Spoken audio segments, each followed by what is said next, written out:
কৃষ্ণ ভাবনা যে কতটা আনন্দময় সেটা আমরা যতক্ষণ না আস্বাদন করার চেষ্টা করছি তো সেটা আমরা উপলব্ধি করতে পারবো না।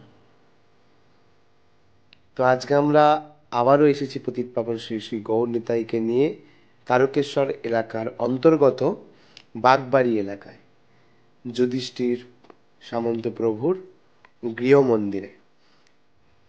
তো আমাদের সঙ্গে উপস্থিত ছিলেন ইস্কনের অন্যতম সন্ন্যাসী শ্রীমৎ ভক্তি কেবল গোবিন্দ্র কৃষ্ণ স্বামী মহারাজ। তো প্রভুর বাড়িটা অত্যন্ত সুন্দর আধ্যাত্মিক পরিবেশ প্রভু তৈরি করেছেন, যেখানে বিরাজমান শ্রী শ্রী রাধা গোবিন্দজি ভগবান এর অপ্রাকৃত বিগ্রহ এবং রয়েছে পঞ্চদত্ত ভগবান, নৃসিংহদেব, জগন্নাথ বলদেব, সুভদ্রা মহারানী, গুরু পরম্পরা, শিল প্রভুপাদ এবং গুরুবর্গ। তো অত্যন্ত সুন্দর প্রভু ভক্তদের আপ্যায়ন করেছে এবং সকালে প্রসাদে ছিল লুচি, আলুর দম, ডালিয়ার খিচুড়ি, মিষ্টি, বেগুন ভাজা। তো আমি একটু ওলট পালট করে বললাম। তো প্রভু খুব সুন্দর ভক্তদের আয়োজন করেছে এবং পতিত পাবন আমরা গৌর নিতাইকে নিয়ে চলেছিলাম প্রভুদের এলাকায়। শীত প্রায় যাওয়ার মুখে এবং বসন্তের আগমন, একটা অপ্রাকৃত মুহূর্ত। তার মাঝে রয়েছে চূড়ামণি গৌরাঙ্গ মহাপ্রভু এবং নিত্যানন্দ প্রভু, অপ্রাকৃত হাসি এবং ভক্তদের আনন্দ ঘন কীর্তন, যেন এই জায়গা নবদ্বীপে পরিণত হয়েছে, বৃন্দাবনে পরিণত হয়েছে।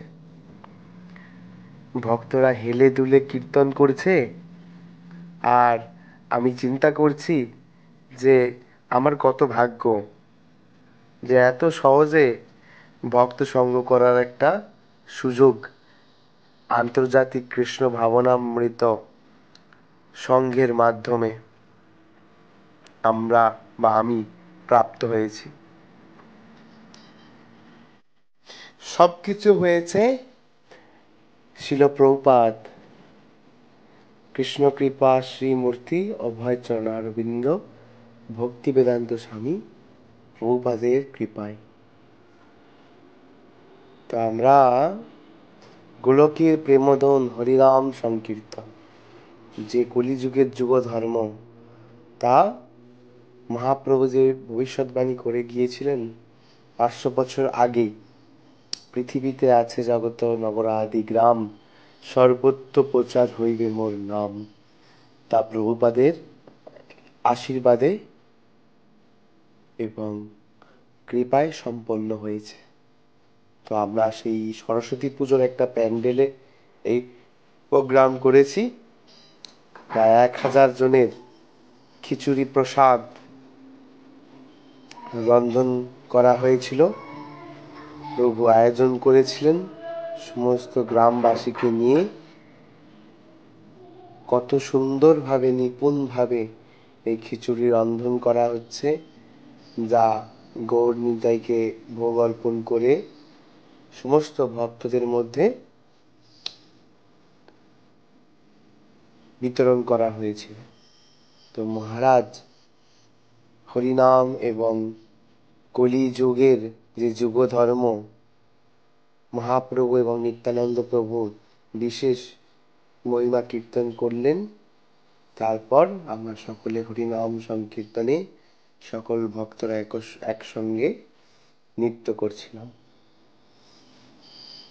এবং অবশেষে ছিল মহাপ্রসাদ। তো আমরা প্রত্যেক গ্রামে গ্রামে ইস্কন তারকেশ্বর আস্থারাম মন্দিরের পক্ষ থেকে এরকম নগর সংকীর্তন করার প্রয়াস করছি। আপনাদেরও গ্রামে আমরা করতে চাই। যদি আপনারা চান তাহলে নিচে দেওয়া নাম্বারে যোগাযোগ করুন। হরে